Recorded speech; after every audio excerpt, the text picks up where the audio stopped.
Guys, T-Fit here with Fit Bully TV. These are some kennel partner friends of ours, and I tell you, they've got a story to tell. Stay tuned as they go tell us a little bit about their challenges with getting into the breeding. You guys call it a game. I call it an opportunity to take care of a dog. So, stay tuned.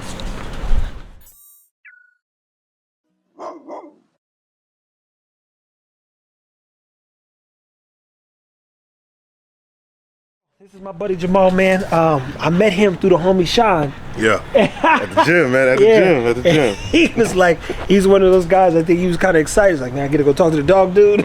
And super good energy. Now, if you don't mind, I ain't gonna press you about it, but tell him a little bit about some of the challenges you've had, because he started with a Presser. Yeah. You guys are Presser Canary fans, great dogs, big dogs. I like the dog. I would never own one of the dogs.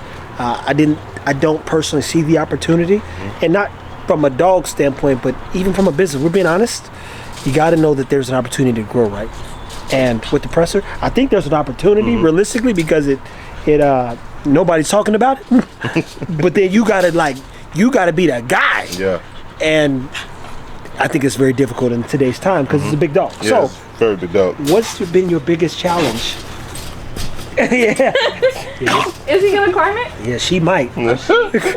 Yeah, there you go. What's been your biggest challenge, my friend, in getting into this space and trying to find some the opportunity? Because it started off with a lot of promises. Yeah. Man, the biggest challenge for me personally with the dog game is just finding legitimate people, right? People that you could not necessarily partner up with, but you could get a quality dog from. And that's been like the biggest drawback, because a lot of people are not really all the way official with paperwork and the type of situations that they have with their dogs and trying to bring you into. Some people just try to get rid of dogs, and when you wholeheartedly have like a natural love for animals, it kind of puts you in a weird predicament, because you just want to nurture them and just make sure they're okay, because I just naturally love dogs. But I would say my biggest setback in this game is just being able to connect with dope breeders like Trevor. You know what I mean? He kind of really just took me under the wing and put me in a good situation and reintroduced me to this dog game. Yeah, and we're not going to terrorize anybody with the whole truth, nothing but the truth, so help us God. Yeah. But the truth is a lot of people with these dogs, they get into a bartering mentality, and they think they got something so special. So you hear me say, guys, ain't nobody doing nothing that special. Not even us. What's special is that we take care of the dogs. It's not what we're doing. It's what we do for our dogs. And if you can take care of the dog, realistically, anything can happen, because at the end of the day, you got to like live with the dog for the next 10, 15, if you're blessed, to be clear. So what would be some of your advice for people that are like, hey, how do I get into the breeding space? Be it you was hoping to get into that route and things just haven't worked out completely just yet. Knowing what I know now, I would say first and foremost, like Trevor would ask me, like kind of understand what you're really trying to do in the space. Because it is a commitment, and do your research on who you're trying to grab dogs from, you know, and try to figure out what your purpose is, with how you want to breed and how you want to link up and be a part of a kennel, because it's bigger than, you know, what your vision is. It's about the overall trajectory of the dog and how they want to deal with their breed, right? So I would say that's the first and foremost thing, man. Just understand where you want to go with it, and you know, just understand that it's some people call it a business, man, but it's a lifestyle. You know what I mean? You got to understand that it's a lot of commitment. You got to be consistent, and you put a lot of work into making sure these dogs are on point. So it's not easy. It's not no walk in the park. Yeah, no, even though you got to walk in the park. Isn't that crazy? I take the dog to the park and walk them a little bit. What would be your advice? Because I know you've had dogs, and you've too been a part of this whole process. And I'm sure you naturally already love them, so this is new. The bad part that's not new, I don't think, or hopefully is new, is doing bad business. So what would be your advice to people, and what to look for when even looking just naturally for a dog? I mean, I think first thing is, what does the kennel look like? You know what I mean? Back whenever I was in Kansas City, that's what I feel like a lot of what I ran into whenever I was trying to seek a situation like this, whenever I was trying to get, my feet wet with that. There's a lot of times I'd go to look at a dog, I go, you know, in a situation, and, you know, the dogs they're locked up in these little tiny kennels. They don't come outside, they don't play, the backyard's not set up in a situation to where they can actually go do anything, you know what I mean, and they're just not active.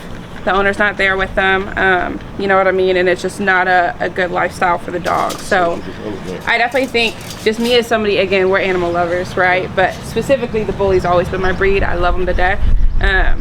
So just seeing that, you know what I mean, and knowing that the dogs are coming from a good situation, I feel like that makes a huge difference in their temperament, the way that you're going to be able to train, what you're going to be able to get out of them, their life expectancy, you know what I mean, just their overall quality of life too. So right there's another good point too, people, as he said. I think that's one of the things that hit me, people watching because of our lifestyle. It's not just the information, it's like, yo, the number one thing, we get a lot of phone calls back in the day and even messages. I don't reply to them anymore. but they just be like, man, 9 out of 10, we ran into a dude at the store the other day. He's like, man, I don't even got a dog, but you make, if I was thinking about getting one, you just make it look so fun, man. I said, well, I'm having a good time, brother. I wouldn't do it if I wasn't having fun, you know? So, guys, shout out to all the people who are thinking about getting to the space. I've gotten the message a ton of times. I've gotten emails. Man, I really like what you're doing. I want to get into breeding. What would be your best advice? Don't. The world, here's the truth. When you look at business models, the world doesn't need another dog. If you couldn't fathom going and building a new computer, like you think you could build a computer bigger than Apple, if you don't think you could do that, the world don't need another dog. So I ain't doing it because I'm like, oh, I want to replenish the world with a lot of dogs. I'm doing it because people need to learn how to take care of the dog. I'm studying disease. We're studying disease. There's so many more components in this thing that if I never bred again, I would still have 5 dogs in there that would probably live till 10, 15. My bully just died a couple months ago that was 11 years old, out on a reservation. And he still, people used to see him at 7, and they thought he was 7 months old. I'm like, bro, he still give me 2 miles with a weighted vest on. All my dogs, you don't think a bully in 5+ years. I told you, Maya's dad's dead, Zara's dad's dead, Baloo's dad's dead, and all those dogs died before they were 5. We're not talking longevity when we talk American Bully, so I have to solve that problem. Which means I have to study disease, heart problems, etc. So many things going to go into it. But the hardest part, even in this, on my part, is finding people that foundationally care enough about the dog that if something went wrong, even, I put another dog in their hand, but that wouldn't stop them from loving the dog they got. Somebody, man, bro, you told me this dog was going to make me all this money, bro. I need this dog gone now, man. You got to figure something out.